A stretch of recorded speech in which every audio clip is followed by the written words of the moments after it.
Assalamualaikum warahmatullahi wabarakatuh. Kami dari kelompok 1 akan mempresentasikan mengenai psikologi kepribadian psikoanalisa.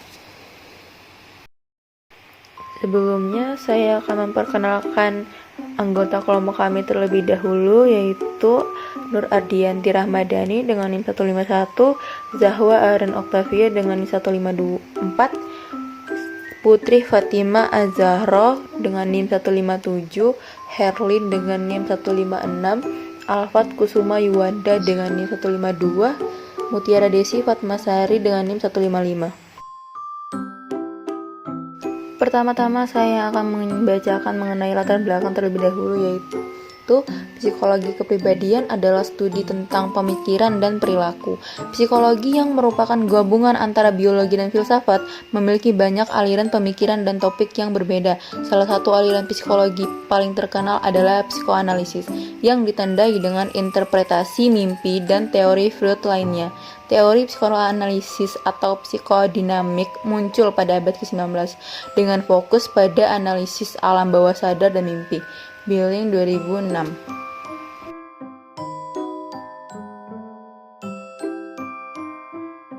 Selanjutnya adalah beberapa pengertian dari psikoanalisis. Yang pertama adalah istilah psikoanalisis muncul pada tahun 1896 dan mengacu pada upaya untuk mempengaruhi proses psikologis melalui cara psikologis. Selanjutnya yang kedua, psikoanalisis sendiri ini adalah disiplin ilmu yang didirikan sekitar tahun 1900 oleh Sigmund Freud. Yang selanjutnya adalah teori psikoanalisis yang merupakan teori yang paling komparatif di antara teori kepribadian lainnya. Namun, teori ini juga dapat tanggapan positif dan negatifnya sendiri.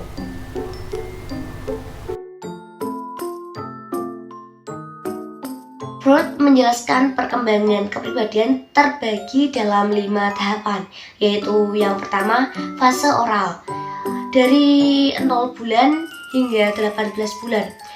Pada fase ini, mulut merupakan bagian tubuh yang paling sensitif.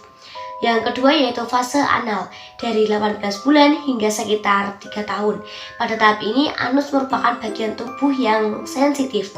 Yang ketiga yaitu fase valis, kurang lebih berumur 3-6 tahun. Area sensitif pada fase valis adalah alat kelamin. Yang keempat yaitu fase laten, mulai dari usia kurang lebih 6 tahun hingga remaja. Pada tahap ini, hasrat seksual cenderung terpendam atau ditekan.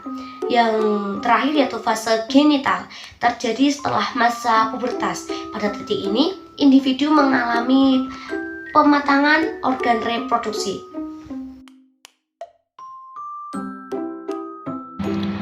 Di sini saya akan menjelaskan struktur. Semua teori kepribadian menyepakati bahwa manusia seperti binatang lain dilahirkan dengan sejumlah insting dan motivasi. Tujuan Freud dalam menganalisis struktur kepribadian adalah untuk memberikan model konseptual untuk memahami pola pikir manusia. Freud membagi struktur kepribadian dalam 3 komponen, yaitu ID, ego, dan superego. ID adalah bagian dari kepribadian yang awalnya disebut Freud sebagai ketidaksadaran. Yang kedua, ego atau aspek psikologis kepribadian muncul dari kebutuhan organisme untuk mampu menjalin hubungan realistis dengan dunia luar. Yang ketiga adalah superego atau aspek sosiologis kepribadian, merupakan representasi dan nilai-nilai tradisional dan cita-cita sosial yang dijelaskan orang tua kepada anaknya.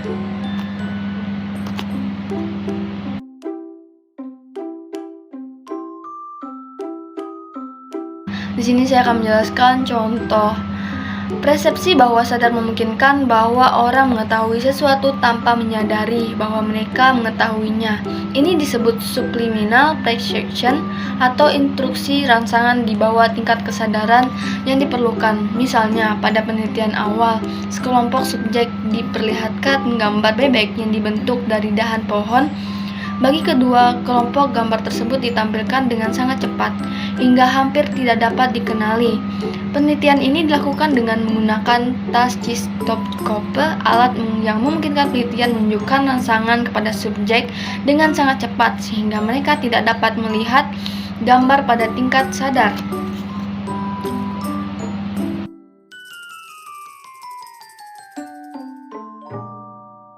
Baik, kesimpulan yang telah kami dapat adalah psikoanalisis adalah disiplin ilmu yang didirikan oleh Sigmund Freud pada tahun 1900 dan berkaitan dengan fungsi dan perkembangan mental manusia. Psikoanalisis mempunyai 3 penerapan sebagai metode mempelajari pikiran, ilmu sistematis tentang tingkah laku manusia, dan metode pengobatan penyakit mental atau emosional. Naluri atau insting dapat diamati pada saat bayi baru lahir. Pada analisis mimpi didasarkan pada asumsi bahwa selama tidur, ego menjadi lemah untuk mengendalikan impuls dari naluri atau objek sadar yang memotivasi ego untuk memuaskannya. Sekian dari kami, terima kasih.